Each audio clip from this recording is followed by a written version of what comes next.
When Tony Blair said history would judge him for going to war in Iraq, it's clear he was thinking of the future, looking back on the past. But has history, and Lawrence of Arabia, already begun to judge the occupation of Iraq? In 1918, Lawrence arrived in Damascus, triumphant over the Turkish army. With local support, he secured law and order, food and water supplies as quickly as possible, something the Allies failed to do. When Lawrence arrived, his first priority was to secure the hospitals, to get the trams running again. Within 3 days, Damascus was under control. The people do not have as much security as they had under Saddam Hussein, and in some respects the services aren't as good as they were under Saddam Hussein, and that is a massive blow to the prestige, firstly of the CPA, the Coalition Provisional Authority, when that was running the country, and now of the Iraqi government. That loyalists to the Saddam Hussein regime can look back and say, well, it was better under Saddam, and in some respects it was.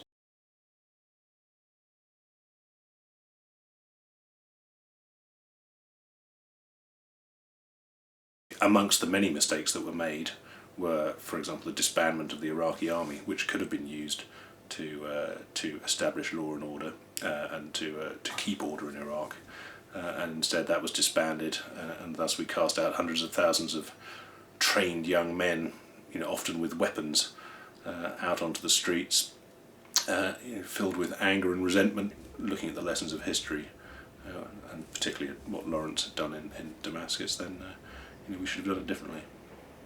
What we did, we just cast these people adrift, whereas in the past it had been Britain's tradition, is get them on your side, pay them, maintain their dignity as soldiers, and say, look, you're no longer fighting for the Raja in Lahore, you're now fighting for Queen Victoria, but you will have the same privileges, the same pay, the same treatment.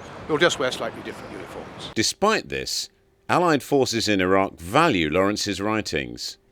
The Americans, in particular, recommend the 7 Pillars of Wisdom to its officers. I think it's recommended to give some quick introduction to the nature of the Arab world, and it does contain Lawrence's own advice as to how you treat these people, how you get the best out of them, how you may even possibly enjoy their comradeship.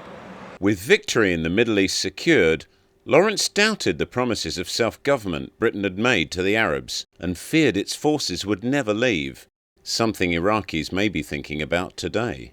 What you have in Iraq today is a very sizable portion of the population who do not wish to be governed by the British or the Americans or creatures who they see as their puppets.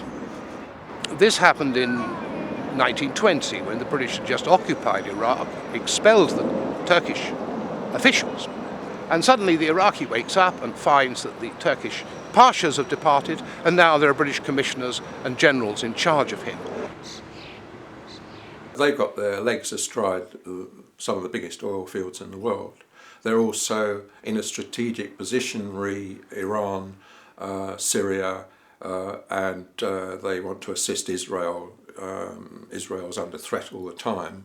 So from the American Zionist lobby, their presence in Iraq is very, very important. Hindsight can be intoxicating, but historical parallels shouldn't be forgotten. It is difficult to know which lessons to draw from the writings of people like Lawrence, and the tendency to over-romanticise the successes that he had. It should just as strongly be avoided as the tendency to ignore them.